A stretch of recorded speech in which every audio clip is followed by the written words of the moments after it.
Oggi siamo qui con questo microfono, il Fine Tank 1, un microfono dinamico, un microfono XLR, un microfono che sul retro ha due switch che promettono veramente cose interessanti. Curioso? Guarda il video.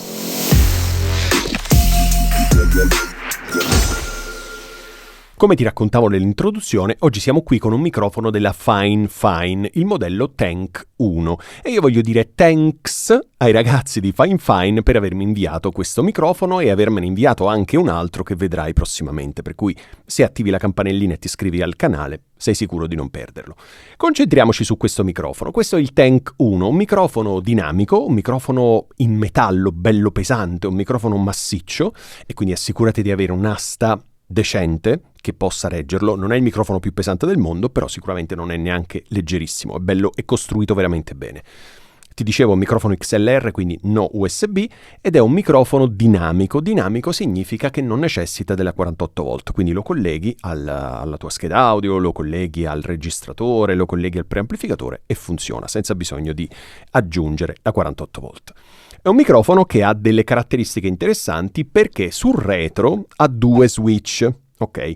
Il primo switch, adesso te li faccio anche sentire, il primo switch serve per enfatizzare i medi, quindi dare più aria alla voce. Il secondo è un filtro low cut intelligente che permette di cancellare un po' di rumori di fondo, soprattutto quelli in bassissime frequenze, come l'aria condizionata o altri rumori del genere.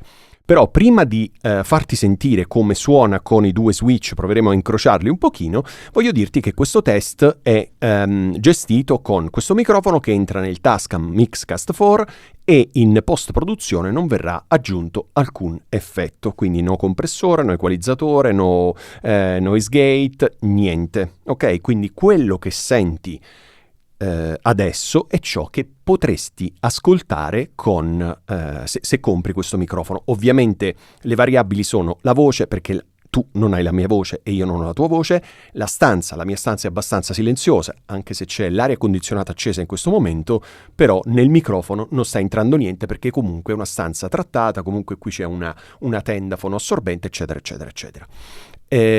Quindi le variabili sono la stanza e la voce fondamentalmente, ok? Quindi non avrai lo stesso identico suono, ma sicuramente avrai un suono che si avvicina. Ok, allora, in questo momento stai sentendo il microfono con entrambi gli switch su posizione neutra, ok? Quindi sul trattino che sembra un meno.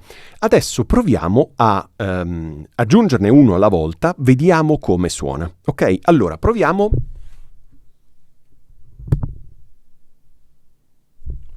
Ok, questo è lo switch che aggiunge una ricchezza nei medi, ok?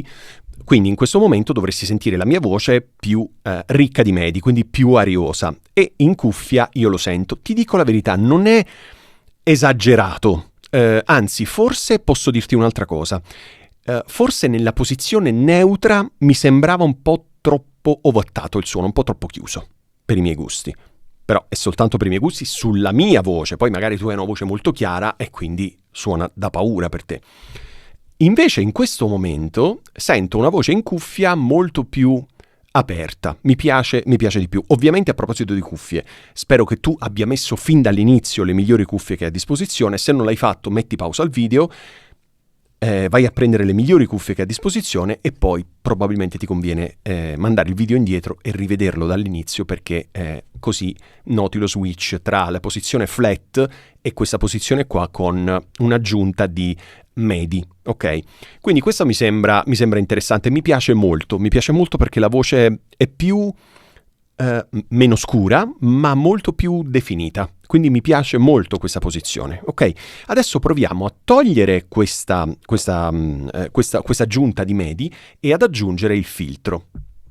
Allora, vediamo il primo, ok, e adesso aggiungiamo sotto il filtro.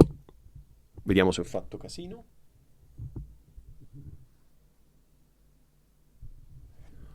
Ok.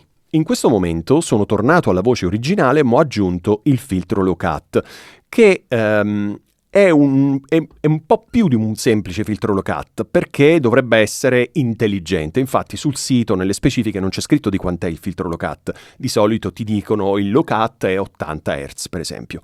In questo caso non c'è scritto. Quindi perché viene promosso, viene pubblicizzato come un low cut intelligente, in grado di probabilmente gestire la situazione.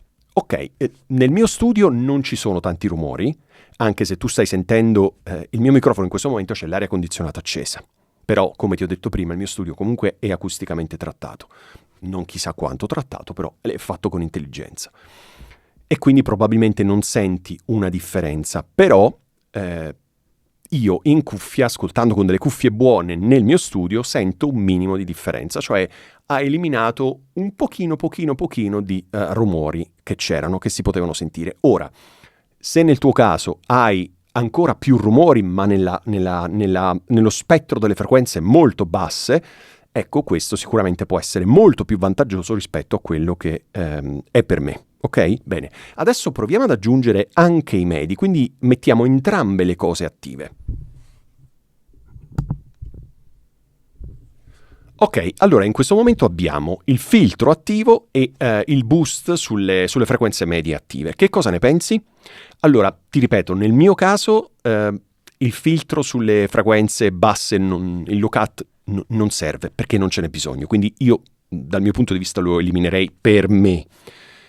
L'enfatizzatore delle frequenze medie mi piace molto, come ti raccontavo prima, perché dà secondo me molta più ariosità alla voce, ok? La rende più intellegibile e questo mi piace molto. Ok, siamo arrivati alla conclusione di questo video. Che cosa ne penso di questo microfono? Allora, è un microfono che mi piace perché la forma ricorda sicuramente qualcosa, penso che l'avrai notato, e quindi è una forma piacevole, una forma gradevole. Il fatto che sia costruito in metallo, quindi ogni singolo elemento è in metallo, questo lo rende molto robusto, dà l'idea proprio di essere un microfono solido. Come vedi io non sto usando spugne, non esce neanche dalla confezione la spugna, perché? Perché all'interno la capsula è abbastanza distanziata dalla griglia, per cui non hai bisogno, a meno che non ci parli proprio dentro così, ok, ma se parli normalmente così come andrebbe utilizzato il microfono non c'è bisogno della spugna, ed è anche più gradevole perché poi inevitabilmente la spugna va a tagliare delle frequenze.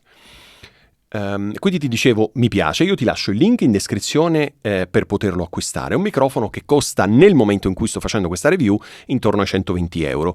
Potrebbe sembrare una cifra elevata, però credo che sia, per la costruzione, per la qualità audio, sicuramente se costasse un po' meno sarebbe meglio, no? Questo è ovvio, però credo sia un microfono che può essere veramente interessante. Poi, lo sai, su Amazon ci sono sempre offerte, eccetera, eccetera, quindi assicurati di cliccare sul link in modo tale che ogni volta che c'è un'offerta tu possa trovare il prezzo migliore. Mi piace molto il fatto che sia un microfono che, un po' come ci ha abituato lo Shure SM7B, ad avere degli switch dietro, in modo tale che tu possa andare, prima ancora di utilizzare l'equalizzazione o altro nel computer, possa andare a definire il tuo suono. Quindi nel caso in cui tu abbia dei rumori, tipo l'aria condizionata, perché sennò si muore se non si accende l'aria condizionata, quello switch, quello cut intelligente potrebbe essere sicuramente utile. Se tu hai una voce, se ti piace avere una voce più intellegibile e non è troppo squillante di suo, aggiungere il boost nelle medie sicuramente è una cosa interessante. Quindi mi piace, è un microfono che mi piace. Sicuramente credo che Fine Fine stia lavorando bene e sta mettendo sul mercato prodotti interessanti. Certo, è un mercato molto competitivo perché ci sono tantissimi brand che fanno microfoni e, come hai visto, la qualità si sta alzando veramente tanto, quindi è veramente dura per i brand, però è tutto a vantaggio nostro perché così i prodotti diventano sempre più competitivi tra di loro e noi compriamo microfoni di qualità, come il caso di questo microfono. Bene, ti ringrazio per aver guardato questo video. Se hai dubbi, domande, curiosità, commenta. Io ringrazio ancora i ragazzi di Fine Fine per avermi inviato questo microfono e ci vediamo prestissimo.